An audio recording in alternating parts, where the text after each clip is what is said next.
আগস্টের 5 তারিখের পর থেকে এরা এখনো পর্যন্ত ওই সেই ছোটখাটো বিষয় নিয়ে এখনো গন্ডগোল মারামারিতে লিপ্ত আছে। এভাবে করতে থাকেন। আমাদের এই দেশে এখন যে দুর্বিসন্ধি চলছে, বিশেষ করে দাদা বাবুরা কিন্তু চেষ্টা চালাচ্ছে আমরা যেন 80 জন এক জায়গায় হতে না পারি। আমরা যেন সকাল আসতে আসতে শুনি এরকম দালাল ছাড়া, কোলাঙ্গার ছাড়া এদেরকে কুকুরের মতো এভাবে তাড়িয়ে দেন। নিজেরাই বলছে যে আমার মাকে দেশের মানুষ কুকুরের মতো তাড়িয়ে দিল।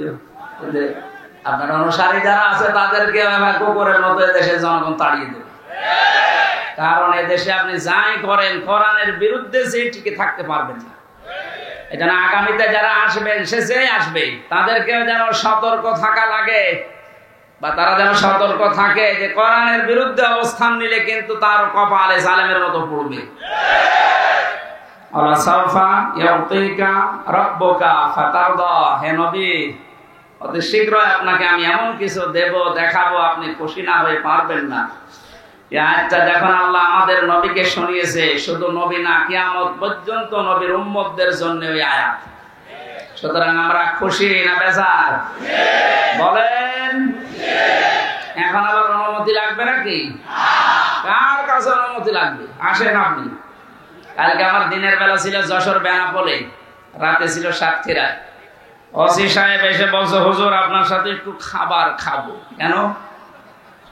গত বছর আপনাকে আমি আসতে দেয়নি, এই জন্য মাফ চাবো। কিসের মাফ? আপনি আবার রাগ করেন না, আমার হাত বাঁধা ছিল। জেলখানায় আমি 3টা বছর মাওলানা মামুনুল হক আমার পাশে ছিল। মাঝে মাঝে আমার বলতো, হামজা বাইরে থাকতে কি ভাবতাম, আমার ভেতরে এসে কি শুরু হইল। আমরা কি মনে করতাম, আমার বাস্তবতা আসলে কোথায়। আমরা মারামারি করেছি টুপি নিয়ে, কয় কলি টুপি মাথায় দেবো আমি এই নিয়ে। হাত বাঁধবো না হাত ছেড়ে দেবো, মোনাজাত করবো না মোনাজাত হাত ছেড়ে দেবো, এই নিয়ে গন্ডগোল করি আমরা। আর এখন দেখছি ওরা কোথায় পৌঁছিয়েছে। ওরা সংখ্যায় বেশি না, 20 জন, কিন্তু আমরা 80 জন হওয়ার পরেও পালিয়ে পালিয়ে বেড়াই, মার খায়। জেলের ভেতরে শুধু আটক করে রাখে না, সবচাইতে বেশি কষ্ট দিয়েছে এই জালেমেরা আলেমদেরকে। কত মার্ডার মামলার আসামি দেখতাম রাজার হালের ভেতরে খাচ্ছে, ঘুরছে, মাস্তানিও করছে। আর আমরা 76 জন আলেম এক জায়গায় ছিলাম, আমাদেরকে কি কষ্ট দিয়েছে। যোগাযোগ বিচ্ছিন্ন, মানবতা বিরোধী অপরাধ বলে ওরা খুঁজে পায় না। ওরা মানবতা বিরোধী অপরাধের বিচার করে, এই আয়না ঘরের সাথে যারা জড়িত সব চাইতে মানবতা বিরোধী অপরাধের সাথে সামিল না এরা। আপনি যে খুঁজে পান না যে কি দোষ আমার। গতকালকে ওর ছেলে নাম নিতে আমার কেমন লাগে, মা স্ট্যাটাস দিয়েছে যে দেশের মানুষ আমার মাকে কুকুরের মতো তাড়িয়ে দিল। বাঘের মতো দাঁড়াবে, কুকুরের মতো দাঁড়িয়েছে, কপাল ভালো। আর 4.5 থেকে 5 মিনিট হলে কেল্লা ফতে হয়ে যেত। ওইটা নিয়ে নুন দিয়ে দুধ দিয়ে ভাত খাওয়ার কথা বলতো না মাঝে মাঝে। কয়েক জায়গায় আগুন লাগালে মনে হচ্ছে পড়ে যাবো, অত ভাত দুধ দিয়ে খায় না, এবার আপনি খান।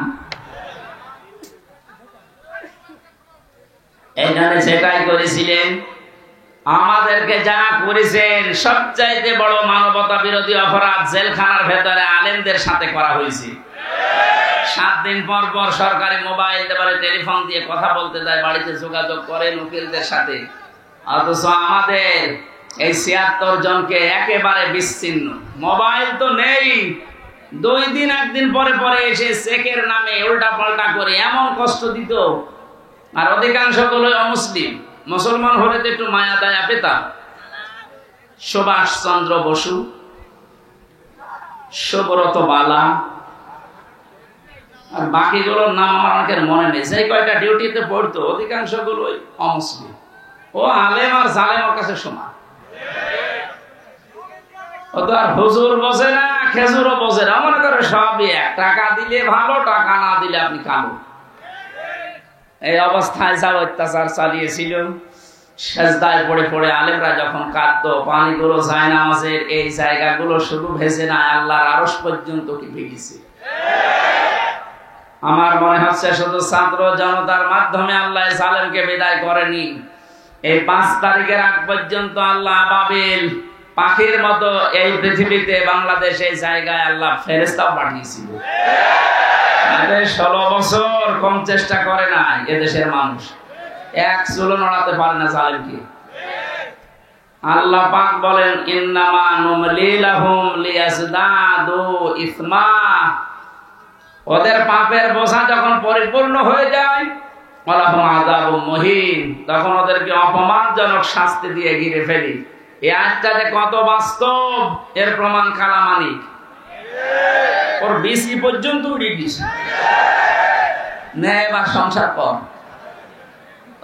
তালিকা করেছিলেন আলেমদের 116 জনের, তার ভিতরে আমার নামও ছিল। আমার মনে হয় এখন আমরা যে অবস্থায় আছি আমরাও এখন এই সালেমদের তালিকা করব। বাংলাদেশের 560টার উপরে থানা আছে, প্রত্যেক থানায় এই সালেমদের তালিকা টাঙিয়ে টাঙিয়ে রাখা লাগবে, যেন কোন সালেম কিয়ামতের আগে দেশে আসতে না। বিশেষ করে আপনাদের এখানে যিনি মানবতার বন্ধু নামে পরিচিত, কিসের বন্ধু? মানবতার শত্রু এটা। এগুলো সব মেকি। দরবেশের দাড়ি কি? মেকি দাড়ি। দাড়ি কেটে নম হয়ে গেছে দরবেশ, আর এর তো দাড়ি ছিল না। এটা সম্মানিত মানুষ, এলাকার কৃতি সন্তান, সরকারি একটা চাকরিজীবী। এই লোকটা পর্যন্ত রিকোয়েস্ট করেছিল যে আধা ঘন্টা দেন, আমি বসে আছি, আপনি আমার বন্ধু মানুষ। ও শয়তান বলেছে না, হবে না, এবার আসেন বাধা দিতে আসেন, ফ্যান ধরে ছিঁড়ে ফেলা হবে। বাংলাদেশের গোয়েন্দা বিভাগের সর্বোচ্চ পর্যায়ে এখন যিনি আছেন প্রধান, আমাকে কয়েকদিন আগে কল দিয়ে বলছে হুজুর যেখানে সেই ফোর্সে কথা বলা দরকার কোরআনে বলতে থাকবেন, কারো অনুমতি নেওয়ার দরকার নেই, কোনো বাধা নেই।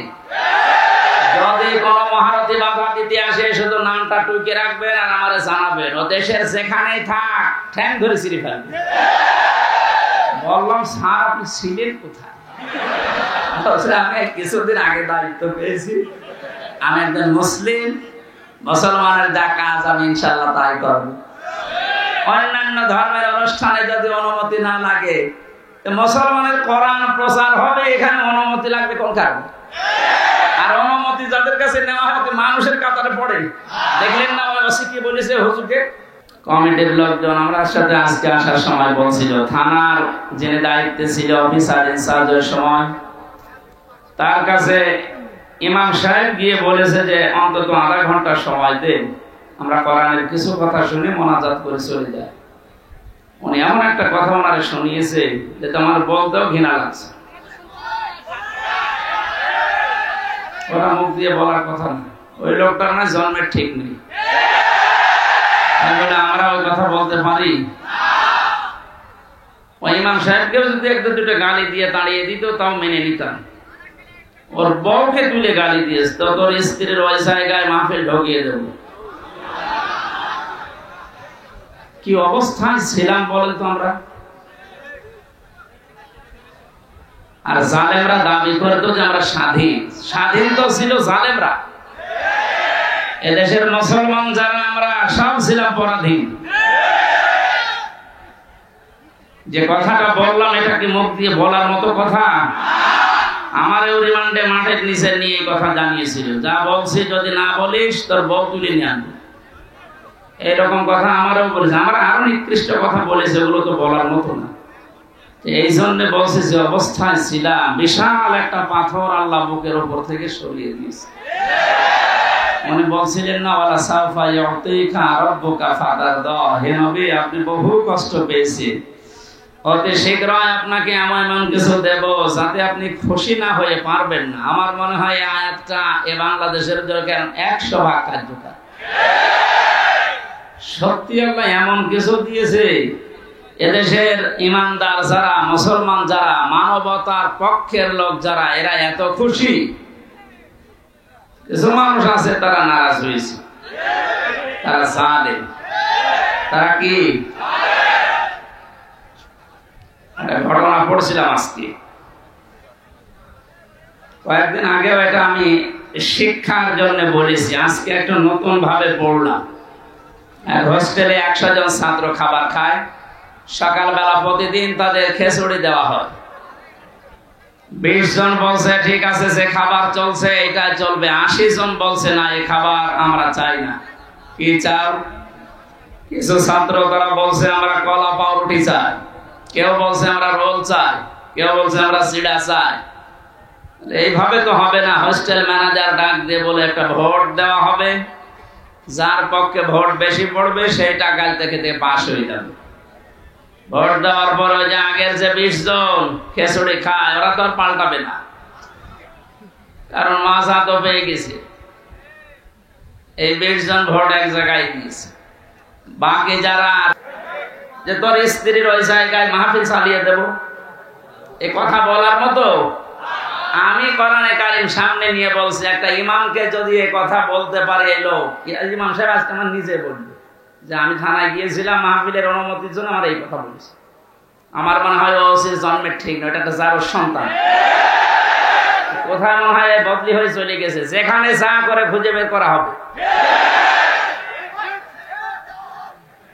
আমার মনে হয় সংস্কার যখন আরম্ভ হয়েছে এই দেশে, এরকম কোলাঙ্গার মার্কা ছাড়া একটাকে যেন চেয়ারে রাখা না হয়। কয়েকদিন আগে আমার মামলা যা ছিল সব আদালত ঢিসমিস করে দিয়েছে, সব খারিজ, বেকসুর খালাস, কোন দোষ পায়নি এরা 3টা বছরে। আমি মনে হয় যে বলতে গেলাম যে আদালত 3টা বছর তো মামলা আপনার কাছে আসতো, তখন তো বললেন না যে না কোনো কিছু পাচ্ছি না, মামলার বিচার করব কি দিয়ে। এখন বলছে যে কোনো মাল নেই, কি দিয়ে বিচার করব। এতদিন বললেন না, মানে লাজবাব, কিছু বলতে পারতো না। এই কথা বলতো যে হুজুর আমার হাত বাঁধা ছিল। কি বলতো? আমরা চাই ওনার যেমন এখন হাত খোলা। এদেশে 1628টা চেয়ার আছে, মেন জায়গা যারা চালায়, এর 1627টা চেয়ার সব ছিল হাত বাঁধা, একটা চেয়ার শুধু হাত খোলা ছিল। কথা বলছেন? কালকে ওসি সাহেব ওইটাই আমরা জানিয়েছে যে আমরা যাই করে আমাদের হাত বাঁধা ছিল, কিচ্ছু করার নেই, খালি একটা হাত খোলা ছিল। আপনি কি মনে করছেন কাওয়া কাকু এরকম ফটফট করে ওর হাত খোলা? না, ওর হাত বাঁধা। ওরে যা বলতে বলে কাওয়া তাই বলে। আর বাকিগুলোর নাম নিতে আমার ঘৃণা লাগে, ওগুলো মানুষের ভেতরে পড়ে না। সুতরাং আমরা বৈষম্য বিরোধী ছাত্র আন্দোলনের মাধ্যমে যে স্বাধীনতা পেয়েছি, 9 দফা দাবি। কয় দফা? এর একটা ছিল যে আমরা কারো হাত বেঁধে রাখতে চাই না, সব হাত থাকবে খোলা। গতকালকে ডক্টর মোহাম্মদ ইউনূসের ভাষণ শোনেননি? কোনো হাত বাঁধা থাকবে না, সব হাত থাকবে কি? আমরা হাত খোলা থাকতে চাই, তাহলে ন্যায় বিচার কায়েম হবে ইনশাআল্লাহ। আর 100% ন্যায় বিচার কায়েমের জন্য এটা লাগবে, তাছাড়া সম্ভব না। প্রশ্ন আসতে পারে তাহলে উন্নত বিশ্বের যে সমস্ত দেশগুলো আছে ওখানে তো এটা কায়েম নেই, ন্যায় বিচারের না, ন্যায় বিচার নেই। আমি কয়েকদিন আগেও সিঙ্গাপুর, মালয়েশিয়া, থাইল্যান্ড সহ বহু দেশে ঘুরে আসলাম, কিচ্ছু পাইনি। হ্যাঁ, ওখানে নিয়ম নীতি ঠিক আছে, যেহেতু কোরআনে কারিমের বিচার ব্যবস্থা চালু নেই, এই জন্য অনেকের উপরে ওখানে অবিচার হচ্ছে। এই জন্য অবিচার মুক্ত করার জন্য, ন্যায় বিচার কায়েম করার জন্য এর বিকল্প দুনিয়ায় কিছু নেই, থাকতেও পারে না। মানে এইটা দিয়ে যদি কেউ বিচার ফয়সালা না করে, আল্লাহর ভাষায় সে কাফের, সে জালেম, সে ফাসিক। আমরা যেন জালেম হয়ে, কাফের হয়ে, ফাসিক হয়ে মরতে চাই, তাহলে এইটার বিচার ব্যবস্থা কায়েম করা লাগবে না? আমার হাকামা বিহি আদালা, যারা এটা দিয়ে বিচার করে তারা ন্যায় বিচার কায়েম করতে পারে। আরে ভাই, 53 বছর তো আপনি দেখলেন যে কেমন লাগে দেশটা। বাবা চালিয়েছিল, দুর্ভিক্ষে মানুষ মরিস, স্বামী চালিয়েছিল, চাচা চালিয়েছিল, আপনাদের এই কথা বলে না কেন? আপা চালিয়েছে, ভাবি চালিয়েছে। কাঙ্ক্ষিত মানের শান্তি আমরা দেখতে পাইনি, আর পাওয়া সম্ভব না। এখন শুধু দেখতে বাকি আছে আল্লাহর এই কোরআন দিয়ে 56,000 বর্গ মাইল চললে কেমন দেখা যায়। এরা দেখতে চান, তারা দেখি। লিল্লাহি তাকবীর।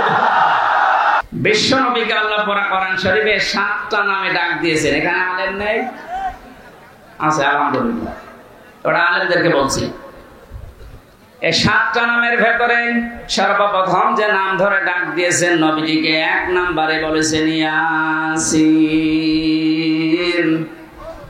ইয়া হরফে নিদা, ইয়া মানে হে, সিন মানে সাজ্জেদ। তাফসীরে কাবীরে আল্লামা ফখরুদ্দিন রাজি রাহমাতুল্লাহ আলাইহি উনি 5টা অর্থ দিয়েছেন এই সিনের। উনি বলেন সিন মানে সাজ্জেদুল আলামিন, সিন মানে সাজ্জেদুল বাশার, সিন মানে সাজ্জেদুল কাউনাইন, সিন মানে সাজ্জেদুল আম্বিয়া, সিন মানে সাজ্জেদুল মুরসালিন। এবার একটা একটা করে আমি ব্যাখ্যা বলছি। মুফাসসিরতে বললেন সিন মানে সাজ্জেদুল আলামিন, শুধু আলম না,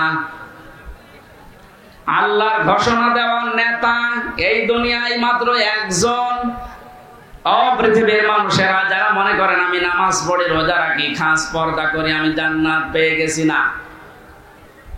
আপনার যদি চরিত্র ঠিক করার জন্য এই পৃথিবীর ময়দানে যাকে আদর্শ মানা লাগবে, নেতা মানা লাগবে, ওই লোকটা যদি আপনি ঠিক করতে না পারেন, আপনি কোনোদিন জান্নাতে যেতে পারবেন না। এটা যদি শুধু দুনিয়ার বিষয় হতো, কসম খোদার আমি বলতাম না এটা, এটা সরাসরি সম্পর্কিত আল্লাহ আখিরাতের সাথে। এবার আপনি মিলাবেন, শুধুমাত্র আলম যদি আল্লাহ দিতেন, তাহলে পৃথিবীর 228টার উপরে এখন রাষ্ট্র আছে, স্বাধীন পরাধীন মিলে। যে কোনো রাষ্ট্রে আপনি বসবাস করে যদি বলতেন না আমি পৃথিবীতেই থাকবো না, আমি চলে যাব মঙ্গল গ্রহে, আমি চলে যাব চাঁদের দেশে, তাহলে ওইটা তো আলাদা জগৎ। ওই জায়গায় গেলে যদি বিশ্ব নবীকে আপনি না মানতেন, আদর্শ হিসাবে, নেতা হিসাবে, সামনে রাখা হিসাবে, তাহলে আপনি জান্নাত পেয়ে যেতেন। যেহেতু আলামিন বহু বচন দেওয়ার কারণে আপনি যেখানেই যান না কেন ওই জগতের একচ্ছত্র মালিকানা কার? ওখানে যে আল্লাহর বিধিবিধান নাযিল হয় তার প্রমাণ সূরা তালাক, ইয়াতানাজ্জালুল আমরু বাইনাহুন্না ইলা আখিরি আয়াত। আল্লাহ পাক বলেন প্রতিটি জগতে আমি আল্লাহর বিধিবিধান নাযিল হচ্ছে ওই জায়গার সৃষ্টি দেখে। সুতরাং কেউ যদি মঙ্গল গ্রহে যে ঘর বাড়ি বানিয়ে বাস করতে যায়, সেখানেও নামাজ রোজা যেমন করবে, বিশ্ব নবীকে আদর্শ মানতে হবে ঠিক এইরকম ফরজ। আল্লাহর ঘোষণা দেওয়ার নেতা একজন মাত্র, মুহাম্মাদুর রাসূলুল্লাহ। এবার আসেন আমি আখিরাতের কথা কেন বললাম। বিচার ব্যবস্থা আল্লাহ যখন আরম্ভ করবে, প্রথম ধাপে আল্লাহ মানুষকে ডাকবে একা একা, কেউ থাকবেন আপনার সাথে। অকুল্লুহুম আতিহি ইয়াউমাল কিয়ামাতি ফারদা।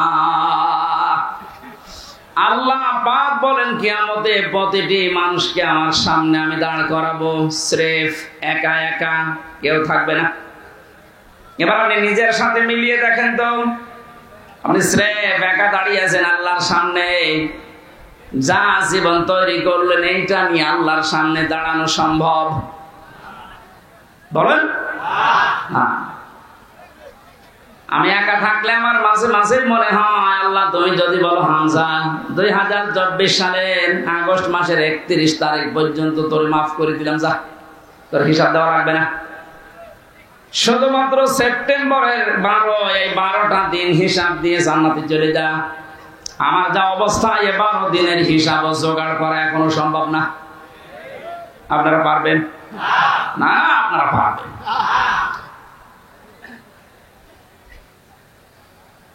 হিসাব এই শব্দটা শুধু আমরা নাম শুনি, এটাতে কত বড় ভয়ঙ্কর বিষয়। যারা বিশ্বাস স্থাপন করেছিল যে হিসাব দেওয়া লাগবে, তাদের চরিত্র পরিবর্তন হতে সময় লাগে নাই।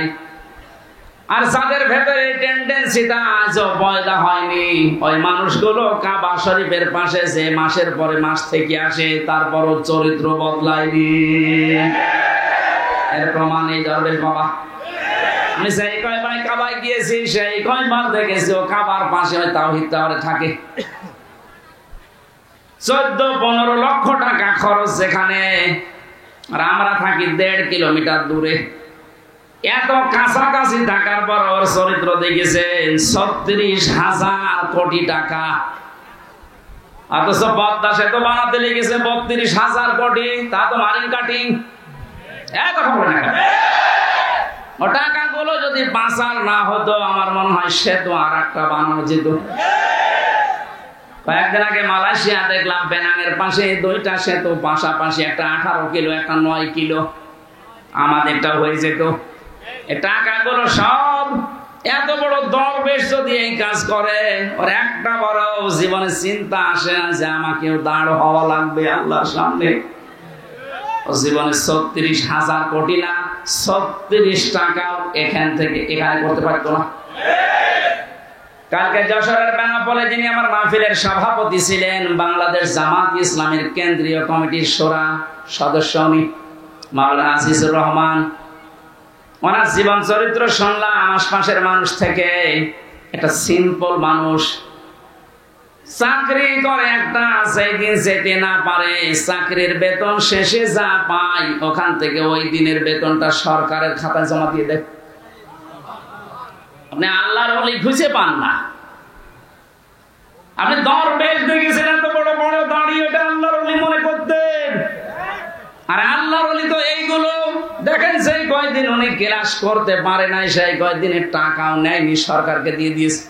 আরে সরকারের টাকা বেসরকারের টাকা সবগুলো আত্মসাৎ করে বিদেশে পাঠিয়েছে। মসজিদের ইমাম যদি বলে আমি ঘুষ খাই না, ওরে ঘুষ দেবে কে? ওসি যদি বলে, এসপি যদি বলে আমি ঘুষ খাই না, ওটা আল্লাহর ওলি। কথা বলে না কেন? যে লোকটা অনেক কিছু করার সম্ভাবনা ছিল তার জীবনে, সব কিছু ছেড়ে দিয়েছে, এত পরিচ্ছন্ন জীবন যাপন করছে, এই মানুষটাকে যদি আপনি দাঁড় করাতে পারেন, সংসদের একটা চেয়ারে এরকম 151 জন বসিয়ে দিতে পারেন, এই দেশটা পৃথিবীর ভেতরে রোল মডেল হয়ে যাবে। এতদিন চোরগুলো বসিয়ে আন্দাজে ধোয়া তুলতো যে এ বিশ্বে আমরা রোল মডেল। কিসের রোল মডেল? চোরে। কিসের? ডক্টর মোহাম্মদ ইউনূস গত পরশুদিন জানিয়েছে যত টাকা পাচার হয়েছে প্রায় 4 ভাগের 3 ভাগ সব নিয়ে আসার ব্যবস্থা হচ্ছে, বাকিটা চলে আসবে ইনশাআল্লাহ। আমার মনে হয় টাকাগুলো যদি আসতে না পারে, যাদের বউ ছেলে মেয়ে স্ত্রী পুত্র এদেশে আছে ওদেরকে রাষ্ট্রের কাজে লাগান, কোনো ছাড় নেই।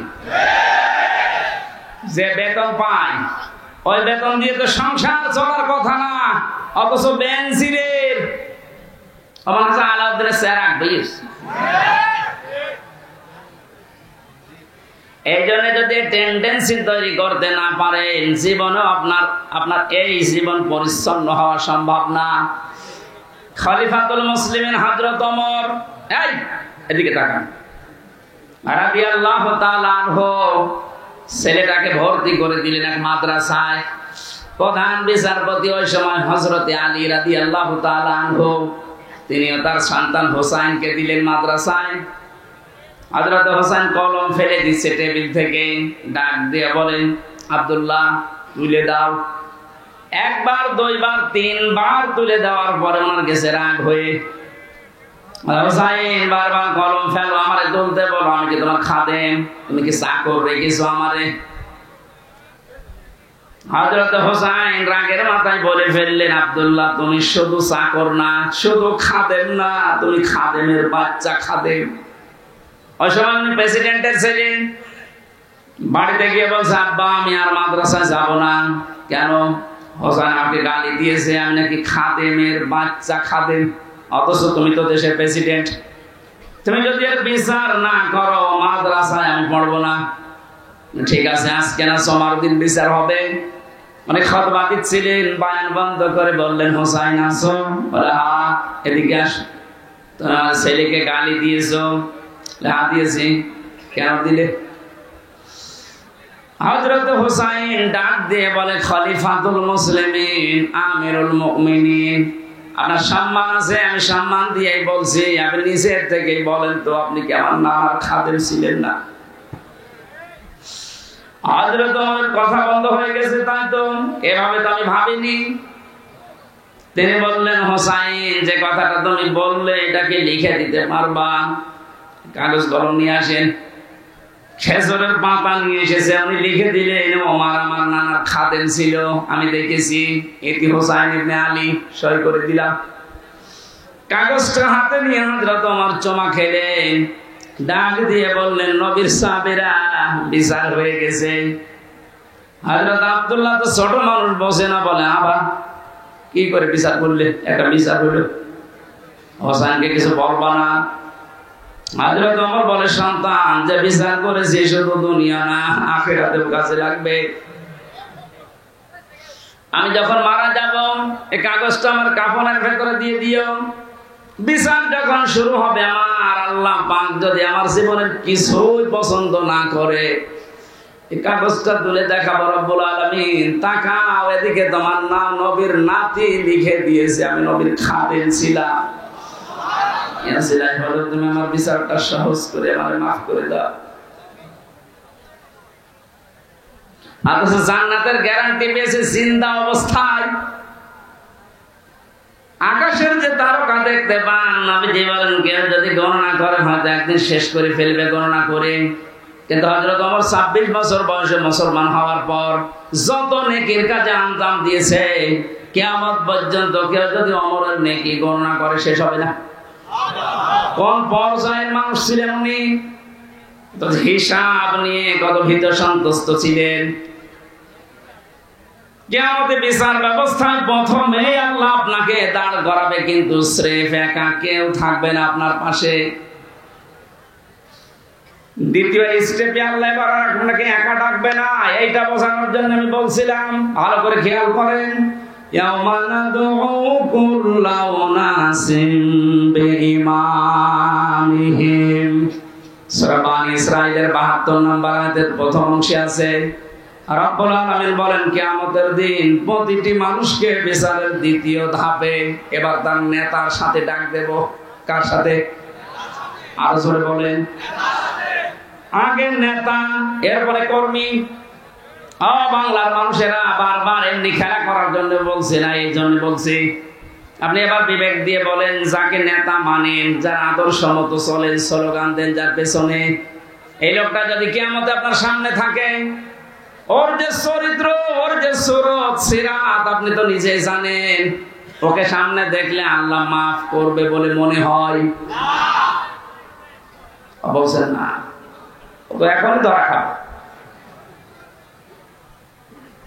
দেখলেন আপনারা নিজেরাই বলছেন যে না, যার পেছনে আছি এরে দেখলে আল্লাহ মাফ করার কথা না, কারণ এর ভেতরে বাইরের কিছুটা কিছু আমি জানি। এই লোকটাকে যদি এখনই বিশ্বাস করেন যে না, ওরে দেখলে আল্লাহর আরো রাগ হয়ে যাবে, তাহলে এই মুহূর্তে আপনার সিদ্ধান্ত পাল্টাতে হবে। যদি এটা রাজনীতি মনে করেন, হ্যাঁ এটা রাজনীতি।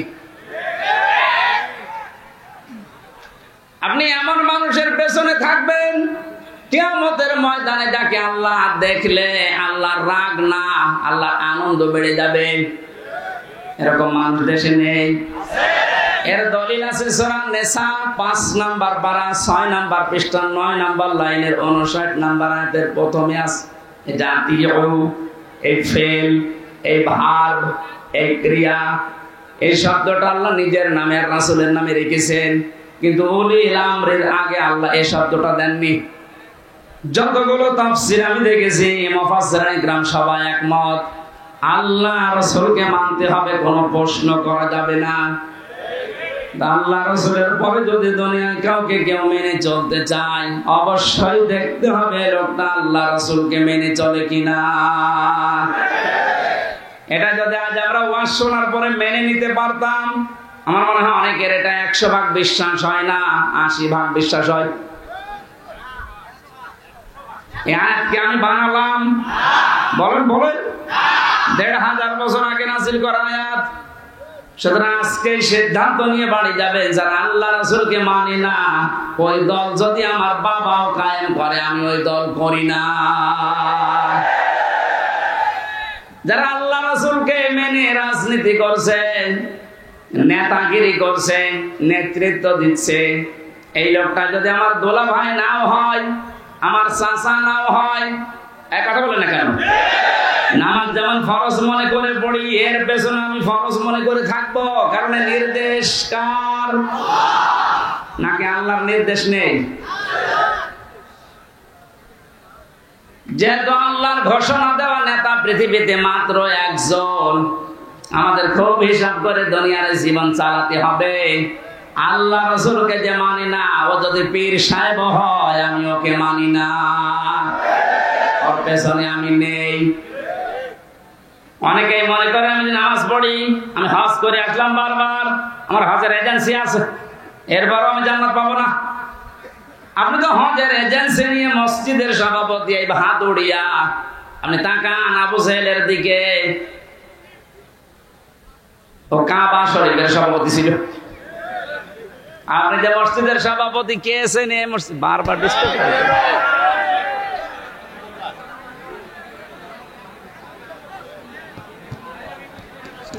এমনিতে মাইক ভালো না, এরপরেও আবার যদি এইভাবে ডিস্টার্ব করে। বুঝলাম, কিন্তু মাইকও তো ভালো না।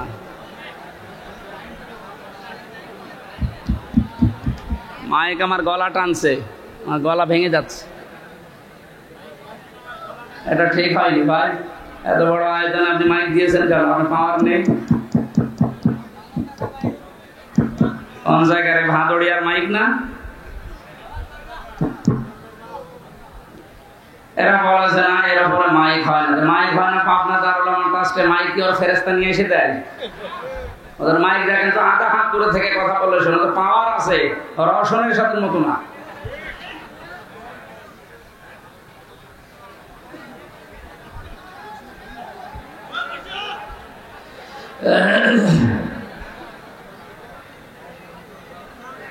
দিনাজপুর বাসে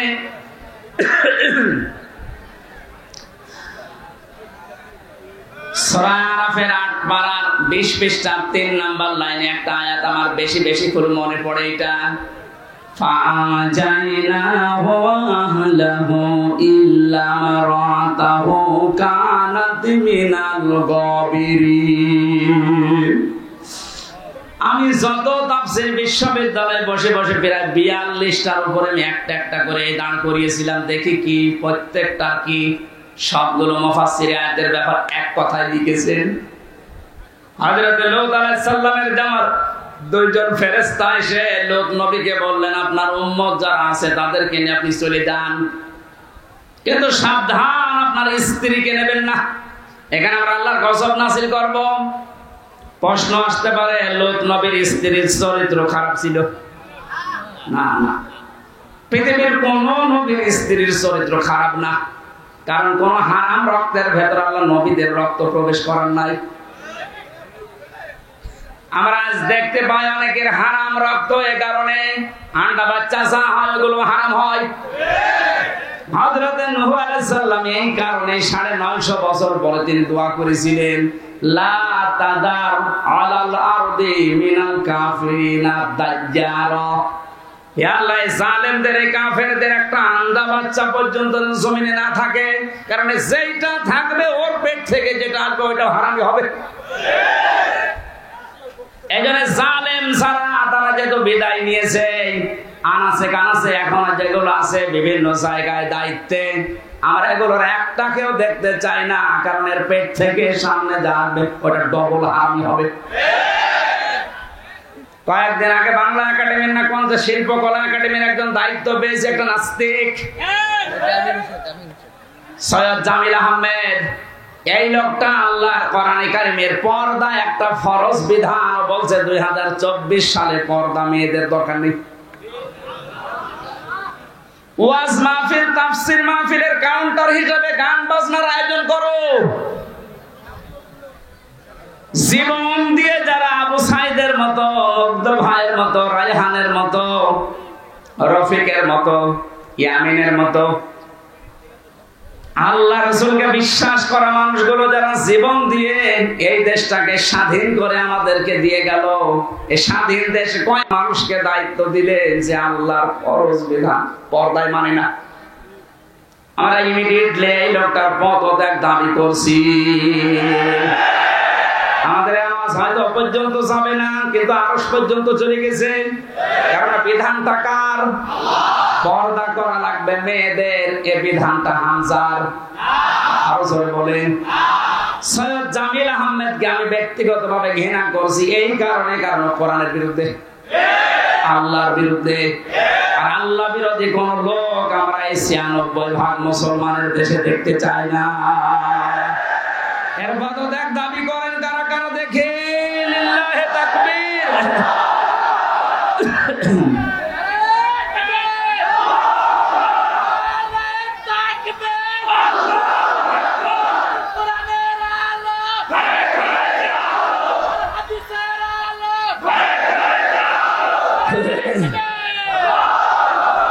এই শয়তানকে যদি এখন ছাড় দেওয়া হয়, এও কালামানিকের মতো হবে, এ মুরগি চোরের মতো হবে। ওই সময় যদি কালামানিককে বিসি বের করে দেওয়া যেত, ও আর ১১৬ জনের তালিকা করতো না। সবচাইতে বেশি ইসলামের বিরুদ্ধে কথা বলেছিল এই লোকগুলো। সেই গোপলা সেটা কোথায় গেল? সেই জাফর ইকবাল নাকি শাহ ইকবাল? এইটাকে এখন ধরা দরকার। এই আলেমদের ফাঁসি চেয়েছিল। কথা বলেন না কেন? এটা নির্ভাসাল শয়তান এগুলো। যখন এদের ২০ দাঁত বের হবে, সঙ্গে সঙ্গে যদি ভেঙে দেওয়া হয়, ভবিষ্যতে কোনো জালেম আর এভাবে শক্ত কথা বলতে পারবে না। এই সৈয়দ জামিল আহমেদকে ছেড়ে দেন, এই শয়তান কয়েকদিন পরে এই স্বৈরাচারের মতো কথা বলতে শুরু করবে, বলবো আমি সব। এত কষ্ট করে স্বাধীন করে যারা দিয়ে গেল, তাদের মতামতের গুরুত্ব নেই। প্রত্যেকটি সমন্বয়ক এখন এক কথায় উচ্চারণ করছে, আমরা আল্লাহ রাসূলকে বিশ্বাস করি, তার বিধান দিয়ে আমরা সবার বাবুল করে দিতে চাই। শয়তান সে আল্লাহর বিধানে হাত দিয়েছে, দায়িত্ব পেতে দেরি, একবারে এসে আল্লাহর বিধান পর্দায় হাত দিয়েছে। এই ২৪ সালে মেয়েদের আর পর্দা দরকার নেই। কি বড় কথা বলতো? আপনি ব্যক্তিগত ভাবে আমার ২টা থাপ্পড় দিলে আমি মেনে নিতাম। আপনি সাপোর্ট করছেন কার? আল্লাহর পুরোপুরি বিরুদ্ধে অবস্থান নিয়েছে, ও আল্লাহর বিরুদ্ধে যুদ্ধ ঘোষণা করেছে। কথা বলেন। আজকে তিরমিজি শরীফে একটা হাদিস পড়ছিলাম, কেউ যদি জেনে বুঝে কোন জালেমকে সহযোগিতা করে, সাহায্য করে, সমর্থন জানায়, যদি ভালোবাসে, ও সঙ্গে সঙ্গে নবীর উম্মত থেকে বের হয়ে যায়। এরপরে অনেকে এখনো পর্যন্ত জালেমদের ছাপাই গান। আমরা আহ্বান জানাচ্ছি, আনাছে কানাছে যে জালেম গুলো আছে, ডক্টর ইউনূস কালকে কতগুলো তালিকা দিয়েছে দেখেননি? ১০০ জনের প্রায় ৮০ জনের পরিবর্তন প্রায় হয়ে গেছে। বাকি ২০ জন যারা আছে, এগুলো আমরা আর চাই না, কারণ এগুলো এই গণহত্যার সাথে সবগুলো দায়ী। ওর একা জীবনও সাহস হতো না। এই শয়তান গুলোকে নিয়ে যা করেছে, পৃথিবীর ইতিহাস পাল্টিয়ে ফেলেছে। বাইরে যাদের ঈমান নেই, যারা অন্য ধর্মের, তারা পর্যন্ত রিপোর্ট পেশ করছে যে ১২০০ কতজন গণহত্যার শিকার। এখনো পর্যন্ত অনেকে জালেমের সাফাইকে সাহস দিতে চাচ্ছে যে আপা আপনি ঘাবড়াবেন না, আপনি ঘাবড়ালে আমরা নরম হয়ে যায়। ওর শয়তান, ওরে পিটিয়ে নরম বানানো দরকার। ইয়ামেন ভাইকে পুলিশের গাড়ি থেকে, ওখান থেকে, এখনো জীবিত ছিল, নড়াচড়া করছিল, ওখান থেকে ফেলে দিয়ে পা লেগেছিল গাড়ির চাকার সাথে, মনে হচ্ছে কুকুরের বাচ্চা টেনে নিয়ে যাচ্ছে। এরপরও আপনার মানুষ কিচ্ছু হয়নি মনে করে। আয়না ঘরের ভেতর থেকে যারা বের হয়ে তাদের করুণ কাহিনী শোনালো, আপনি কি মনে করছেন মিথ্যা কথা? আমি নিজে তো ছিলাম, আমি দেখেছি। মাটির নিচে যে ঘর, ওখানে থাকা যায়, আজান হয় কখন, আজানও শুনতে দিত না। আমি তো ৪ ওয়াক্ত নামাজ আন্দাজে পড়িছি, কিছু জানি না যে কখন আজান হয়, কখন দিন হয়। ১১ ঘন্টা আমার টাঙ্গিয়ে রেখেছিল, কিচ্ছু জানি না, আন্দাজে। চোখ কালো কাপড় দিয়ে বেঁধে, পেছনে হাত বেঁধে, পায়ে ডান্ডা বেড়ি রাখিয়ে, মাথায় দড়ি দিয়ে ১-২ ঘন্টা করে ১১ ঘন্টা। দুপুরবেলা নিয়ে গেছে ২টা, রাত 11:30টায় নিয়ে এসেছে। ১টা-২টা দিন হলে তো এরকম হয়। রিমান্ডে যতদিন রেখেছে এরকম কষ্ট দিয়েছে। আমার আসার সময় বলেছে, বাইরে যে যদি কিছু বলেন, এখানে যা দেখে গেলেন আপনারা কিন্তু ফেলে দেব। এই জন্য তো কিছু বলতে পারতাম না। এখন যে ফেলে দেবে সেই পরিবেশ। বিশেষ করে আমার এই কাউন্টার টেররিজমের আসাদুজ্জামান, এই গোপালী, এই লোকটা আমার ধরার পরে আমার বাবার কাছ থেকে বলেছে 50টা মামলা দেবো আপনার ছেলেকে। আমার বাবা বলেছে মামলা তোর একটাও নেই। বলছে মামলা আমরা বানাবো, কালকের ভেতরে আপনি 10 লাখ টাকা দেবেন। আমার বাবা গ্রাম্য মানুষ, জমি জায়গা যেখানে যা ছিল ধার কর্জ করে সঙ্গে সঙ্গে 8 লাখ টাকা দিয়েছে। মনে করেছে যে রিমান্ডে মারবে না, তো শয়তানরা কি মানুষ নাকি? টাকাও নিয়েছে, মাছ ধরে করেছে, মামলাও দিয়েছে। কত বড় বেঈমান বলেন তো।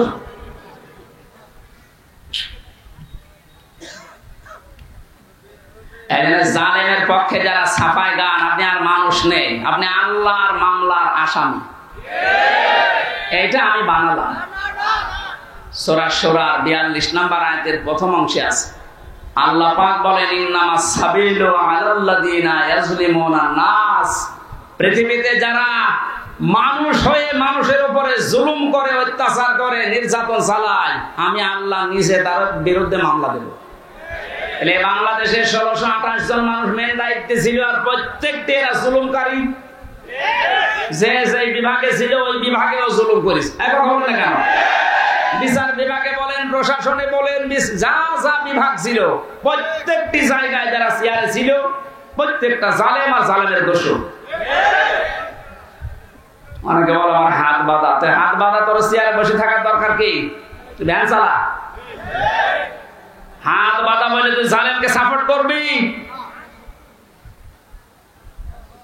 কত বড় দুর্নীতিগ্রস্ত হলে একটা দেশের কেন্দ্রীয় মসজিদের ইমাম পর্যন্ত পালিয়ে যায়। জাতীয় মসজিদের ইমাম পালিয়ে গেছে। কি আশ্চর্য! কোথায় পৌঁছেছে দেশটা যে মসজিদের ইমাম পর্যন্ত পালিয়ে গেছে। কারণ সেও নিজেকে নিজে অপরাধী মনে করছে যে জনগণ ধরলে আমারও চিরে ফেলবে। কথা বলেন। এত বড় বড় দাপটের কথা বলতো আমার কুষ্টিয়ার ওই 2 আল্লাহর ওলি। একজনে যখন পচা ডিম খাচ্ছে, আর একজন এমন পালানো পালিয়েছে ওর বাড়ির ইট পর্যন্ত খুলিনি চলে যাচ্ছে। এই যে আমার সাক্ষী, আমার কুষ্টিয়ার দায়িত্ব ছিল এই লোকটা, আপনাদের এখানে বাড়ি। আসার সময় বলছিল যে ওখানকার যে কয়েকজনের নাম বললো, একটাও তো ও মানুষের কাতারে পড়ে না। আমি নামগুলো নাই বললাম। এই মানুষগুলোর জন্য দায়িত্ব পালন করতে পারেনি। এত নিকৃষ্ট চরিত্র এদের। এখানে নিজে নিজে ভালো আমল করছে, নিজে ভালো থাকছে, এইরকম যারা মনে করছেন, আমি তাদেরকে এই সূরা আরাফের 83 নম্বর আয়াতটা শোনালাম। হযরত লূত নবীর স্ত্রীর চরিত্র ভালো ছিল, তার চরিত্র খারাপ না, কিন্তু সে তলে তলে চরিত্রহীনদেরকে সাপোর্ট করত। বলেন, একটা নবীর স্ত্রী নিজে খারাপ না, নিজে চরিত্রহীনা না, কিন্তু চরিত্রহীন মানুষদেরকে তলে তলে সাপোর্ট করার কারণে আল্লাহ তাকে যদি জাহান্নামে দেয়, আপনাকে দেবে 1 আর 2। উনি মনে করছেন আমি নামাজ পড়ি, রোজা রাখি, আমার এত বড় দাড়ি, আমার বউ পর্দায় থাকে, তাতে কি হয়েছে? আপনি সাপোর্ট করেন কাকে? কথা বলেন।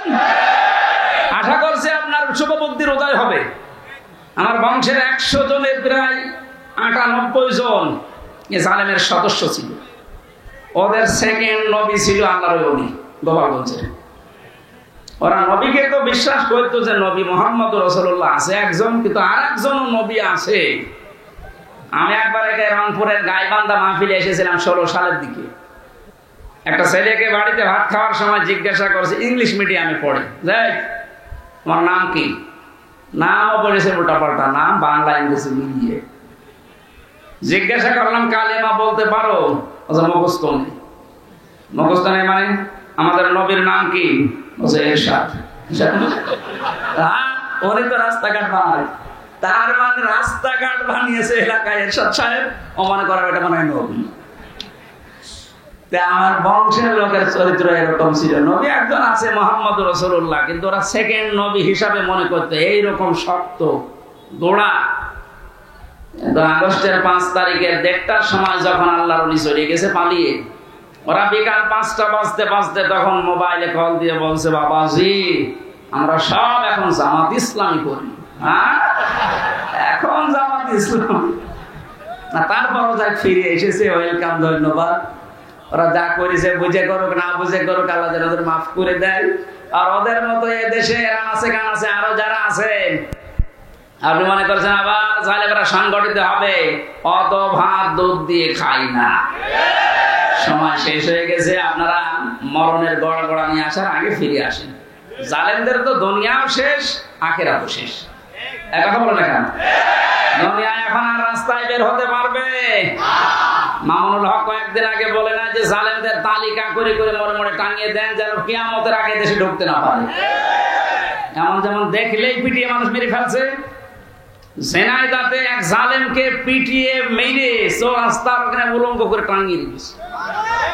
শেষ পর্যন্ত মহিলারা যখন দেখছে যে না জিনিসপত্র সব দেখা যাচ্ছে, তাড়াতাড়ি করে ওখানে নামিয়ে কবর দিয়েছে। কি করবো, ছাতা ওকে দেখার মতো? এত বড় হারামি।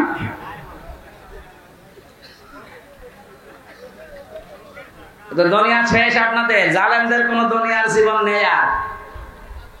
কারণ এখন আর ওই সময় নেই। ওয়ালা ইয়াজিদু যালিমিনা ইল্লা খাসারা। দিন যত যাবে জালেমদের শুধু ক্ষতি বৃদ্ধি হতে থাকবে। এই ঘোষণা কার? বলেন। কিন্তু যারা জালেম হয়ে মারা যাচ্ছেন তাদের অবস্থা আরো খারাপ হবে। তারা মামলার আসামি হামজা। কার? আপনি চিন্তা করেছেন? আল্লাহর মামলার আসামি। বাদী যত শক্ত হয় মামলা তত কঠিন হয়। আমার মামলার বাদী যেহেতু রাষ্ট্র ছিল, এই জন্য মামলার জামিন হতো না। অথচ এই মামলায় অনেকে 1.5 মাস 2 মাস পরে বের হয়ে চলে গেছে। আমার 3 বছরও জামিন নেই। তার মানে আমার মামলার বাদী সলিমদ্দি কলিমদ্দি না, একেবারে সে যাই হোক। তো কিয়ামতের দিন যিনি নিজে বিচার করবেন, নিজে রায় দেবেন, নিজে বাদী, বলেন তো আপনার মাপ পাওয়ার কোন সম্ভাবনা আছে? আমার মতো খালাস পাবেন? আপনি আল্লাহর মামলার আসামি লিখে নিয়ে যান, আপনি জাহান্নামী। এই জন্য আপনার চরিত্র ভালো, কিন্তু আমার মানুষকে সাপোর্ট করেন, তার চরিত্র ভালো না, আপনি ওর জন্য আপনার কপাল পড়বে। আল্লাহ আমাদেরকে শুধু ইয়াসিন সূরা পড়লে 10 খতম কোরআন শরীফের সওয়াব হয়। এর ভিতরে 83টা শিক্ষা আছে। এগুলো আমাদের প্র্যাকটিক্যাল লাইফে থাকা লাগবে। কথা বলেন ঠিক কিনা? আল্লাহ আমাদেরকে ইয়াসিন থেকে যে শিক্ষাগুলো দিতে চান, এটা আমাদের বাস্তব জীবনে প্রতিপালন করার তৌফিক দিন, আমিন। সূরা আলে ইমরানের 102 নাম্বার একটা মাত্র আয়াত পড়েছি। আমার আজকের আলোচনার বিষয় তিনটা ভাগ আছে। এর ভেতরে আমরা দেখি কোরআনে কারীম থেকে পয়েন্ট আকারে কথা বলার চেষ্টা করছি। কষ্ট হয়ে যাচ্ছে? কষ্ট তো হচ্ছে আমার, মাইকের জন্য গলা ব্যথা করছে আর ভেতরে ঘেমে যাচ্ছে। জবান খুলে শয়তান যদি আশপাশে থাকে যেন পালায়। বলেন আউযু বিল্লাহি মিনাশ শাইতানির রাজিম। বিসমিল্লাহির রহমানির রহিম।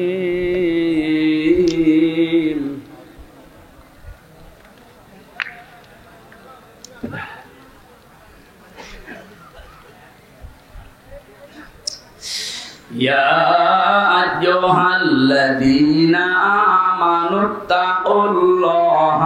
হাক্কা তুকাতিহি ওয়া লা তামুতুন্না ইল্লা ওয়া আনতুম মুসলিমুন। সূরা আলে ইমরানের নামকরণ, ঐতিহাসিক প্রেক্ষাপট এবং কিছু শিক্ষা এখানে আছে। আপনারা তাফসিরে ইবনে কাসির দেখলে এগুলো পাবেন। আমরা মূলটায় যাচ্ছি। আল্লাহ প্রথমে এখানে ডাক দিয়েছেন শুধুমাত্র ঈমানদারকে। কাদেরকে? আমরা কি ঈমানদার না বেঈমান? এখন আপনার ঈমান আছে কিনা এটা পরিমাপ করবেন কি দিয়ে? দাড়ি পাল্লায় তুলে দেন নাকি? আল্লাহর নবী থার্মোমিটার দিয়েছেন। এদিকে তাকান, খুব গুরুত্বপূর্ণ বিষয় ভাই। নবীজি বলেন ইদা সাররাতকা হাসানাতুকা ওয়া সাআতুকা সাইয়্যাতুকা ফা আনতা মুমিন। তোমার যে ঈমান আছে তুমি কিভাবে টের পাবে জানো? যদি তোমার ভালো কাজগুলো তোমাকে আনন্দ দেয় আর অন্যায় কাজ দেখলেই তোমার কষ্ট লাগে, বুঝবা তোমার ঈমান আছে। দিনাজপুরবাসী এদেশের দিকে তাকিয়ে বলেন তো, ভালো কাজ সবার কাছে ভালো লাগে? অন্যায় কাজ সবার কাছে কষ্ট লাগে না। সুতরাং ভালো কাজ যার কাছে ভালো লাগে, অন্যায় কাজ দেখলে যার কাছে কষ্ট লাগে, সে যেন মনে করে আমার ঈমান আছে। আর যার কাছে ভালো কাজও ভালো লাগে, অন্যায় কাজও ভালো লাগে, সে যেন বোঝে সে মুনাফিক। আল্লাহ এখানে মুনাফিককে ডেক দিয়েছেন না ইমানদারকে? আমরা অন্তত দেখতে পেলাম যে আমার অবস্থান কোন জায়গায়। আমি যদি ইমানদার হয়ে থাকি, আল্লাহ এবার আমাকে আদেশ দিচ্ছেন, ইত্তাকুল্লাহ, আমাকে ভয় করো। আমাকে কি করো? এই যে শব্দটা নিয়ে আবহমান কাল থেকে বহু ব্যাখ্যা আমরা শুনেছি, পেয়েছি, কিন্তু আমার এখন আধুনিক একটা ব্যাখ্যা পেয়েছি।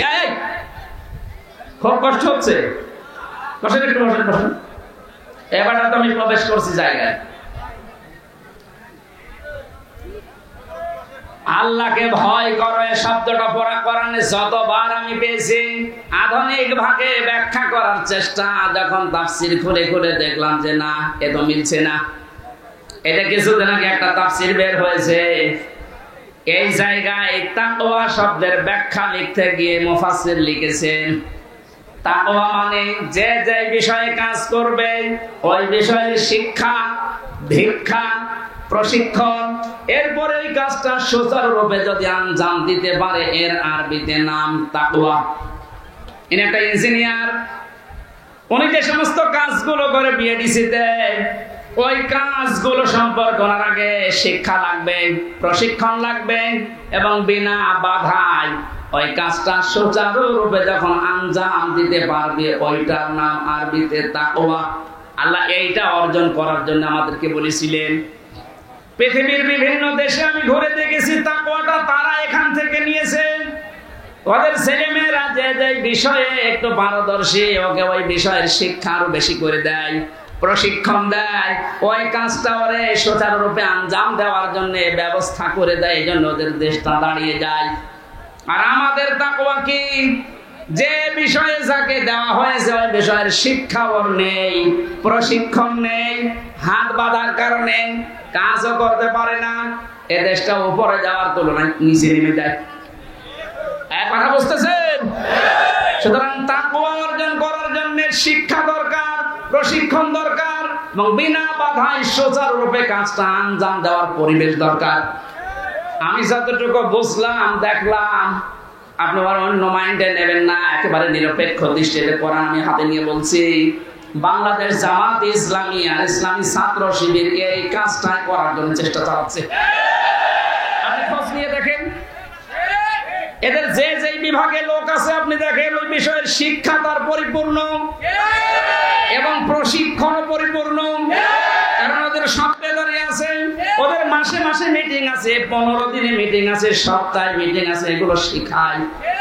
আপনি যে বিষয়ে যাবেন, হ্যাঁ, বিচার ব্যবস্থায় যাবেন, যান, শিক্ষা ব্যবস্থায় যাবেন, যান, চিকিৎসা বিভাগে যাবেন, যান, প্রত্যেকটা দিকের বিভাগে আমরা দেখতে পেয়েছি এরা আগে শিক্ষা দেয়, প্রশিক্ষণ দেয়, এরপরে বিনা বাধায় কাজ করার জন্য যে সমস্ত সিঁড়ি দরকার, কাঁটাযুক্ত পথ, তারপর পানি দেওয়ার জন্য প্রশিক্ষণ দেয়। এই জন্যই তো এই মানুষগুলো দাঁড়িয়ে যাচ্ছে। গত কয়েকদিন আগে অধ্যাপক আনিসুর রহমান, একটা নাস্তিক, এই লোকটা ঘোষণায় দিয়েছে 5টা বছর যদি জামাত আর শিবিরের হাতে দেশটা দেওয়া যায়, এদের যে অ্যাক্টিভিটিস, এদের যে কাজকর্ম, যে ইখলাস যা আছে এদের ভেতরে, এদের যে প্রশিক্ষণ, এদের যে ধৈর্য, এরা 5 বছরে দুর্নীতি মুক্ত করতে 100% সাকসেস হবে।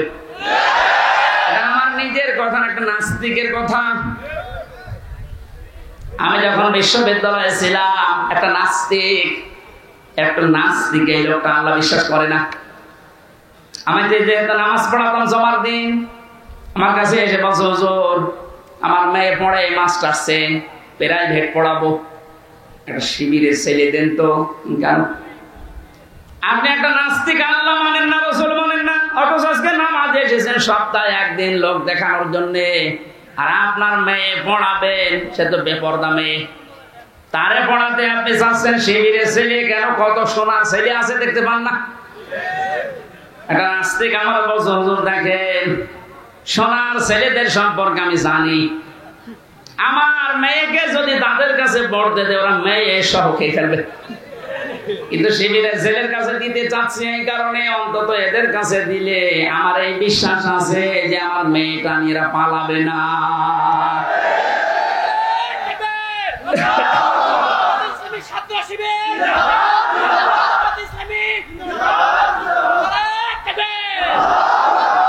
আমার মুসলমান ভাইরা, আমি দালালি করার জন্য না, আল্লাহর কসম আমি যা দেখতে পেয়েছি আমার এই 30-33 বছর বয়স, আমি সেটা বলছি। আমরা তাকওয়াই বুঝি না, তাকওয়া যারা বোঝে তাদের ধারে কাছে আমরা যাই না। তাকওয়া কত রকমের হয় আমি 9 প্রকার পেয়েছি তাফসিরে। কোন মানুষ যদি তাকওয়া অবলম্বন করে আল্লাহ 27টা উপকার করে দুনিয়া আর আখিরাত মিলে। সুবহানাল্লাহ বলতে পারবেন না? এটা তাফসিরে ফি জিলালিল কোরআনে এই তাকওয়ার ব্যাখ্যায় সরাসরি একটা একটা করে পয়েন্ট আকারে আছে। যদি পারেন যারা জ্ঞান অন্বেষণ করার জন্য একটু চেষ্টা চালান তারা দেখে নেবেন সূরা আলে ইমরানের 102 নম্বর আয়াতের তাকওয়া শব্দের ব্যাখ্যাটা। হাক্কা তুকাতিহি, যেভাবে আমাকে ভয় করা দরকার ওইভাবে তোমাদের ভয় করা লাগবে। বাস্তবে আমরা দেখেছি বহু মানুষ আল্লাহকে ভয় করার মতো ভয় করার কারণে দুনিয়া আখিরাত সব পরিপূর্ণ পেয়ে গেছে। এই যে আব্দুল কাদের জিলানীর নাম শুনি, তার বাবার জীবনে দেখেছি ফল ভেসে আসছিল পানি দিয়ে। যদিও ভেসে যাওয়া জিনিস খাওয়া যায় যাচ্ছে, কারণ তার কোনো মালিক নেই। ক্ষুধার্ত অবস্থায় ফলটা খাওয়ার পরে তার মনে হয়েছে আমি কার জিনিস খেলাম, আমি তো না বলে খেয়েছি। এত বড় ক্ষুধার্ত মানুষ প্রায় সারাদিন সারা রাতে হেঁটে হেঁটে বাগানের মালিকের কাছে মাপ চাইতে গেছে। এর নাম হাক্কা তুকাতিহি। আমরা যদি ভয়কে ভয় করার মতো আল্লাহকে করতে পারি, মহান আল্লাহ আব্দুল কাদের জিলানীর বাবার মতো দুনিয়া আখিরাত আমাদের দিয়ে দেবে। ওয়ালা তামুতুন্না, মরো না, ইল্লা ওয়া আনতুম মুসলিমুন, যতক্ষণ পর্যন্ত মুসলমান হতে না পারো। এটা আজকে যারা মুসলমান হয়েছে আল্লাহ এই কথাই কোরআনে জানিয়েছে, তোমরা মরবা না। ইহুদি হয়ে মরবা না, খ্রিস্টান হয়ে মরবা না, হিন্দু হয়ে মরবা না, বৌদ্ধ হয়ে মরবা না, মরতে হলে মুসলমান হয়ে মরো।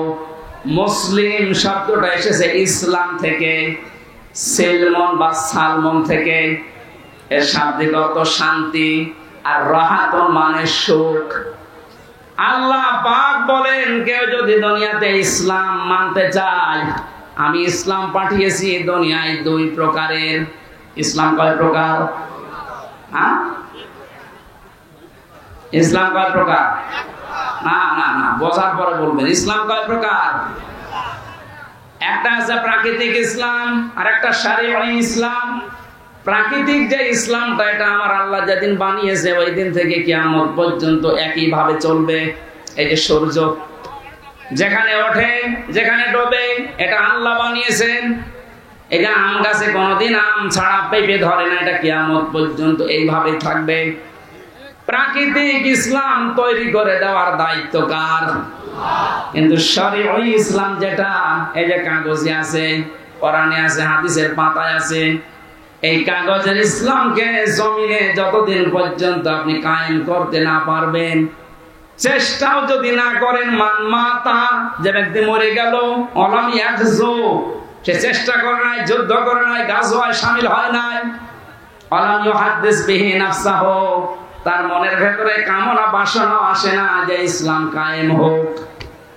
মাতা আলা শুবাতিন মিনান নিফাক, আল্লাহর নবী বলেন সে যেন মারা যাওয়ার সময় মুনাফিক হয়ে মরে যায়। বলেন নাউজুবিল্লাহ। প্রাকৃতিক ইসলাম যেহেতু আল্লাহ নিজে কায়েম করে দিয়েছেন, কাগজ ইসলাম তো আল্লাহ কায়েম করে দেয়নি, দিচ্ছে না, দেবেও না। এটা কায়েম করার দায়িত্ব ফেরেশতাদের। কাদের? আপনি এইটা না করে মরে গেলে মুসলমান হয়ে মরতে পারবেন না, মুনাফিক হয়ে মরবেন। এরপরে এখন রাজনীতি মনে হয়। এই যে যতদিন পর্যন্ত কাগজের ইসলাম জমিনে কায়েম না হবে ততদিন আমাদের বিশ্রাম নেই। আরো জোরে, যেভাবে হোক এটা আমাদের কায়েম করাই লাগবে।